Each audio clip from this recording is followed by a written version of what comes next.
Welcome to Samba Samba. Enjoy the video.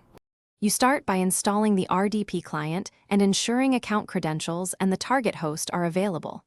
Open the app, tap Add or Plus to create a new connection, and enter the host IP or hostname. Once done, set a descriptive connection name so you can identify the profile quickly.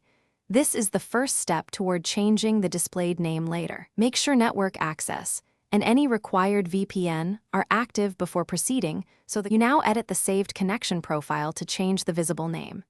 Tap the connection, choose Edit, then locate the connection name or friendly name field and type the new name you want to show in the list. Once done, review username, gateway, and resolution settings so the session matches your needs. Make sure to save the profile, otherwise the change won't persist. If prompted, re-enter credentials to avoid authentication pop-ups on the next connection attempt. You finish by connecting to confirm the new name shows in the client list and the remote session opens normally.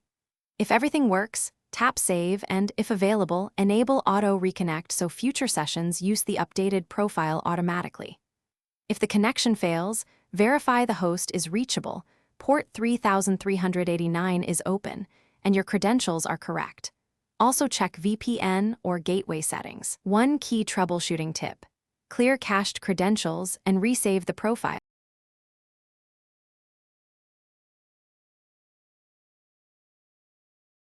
Thanks for watching. Consider subscribing if we helped you.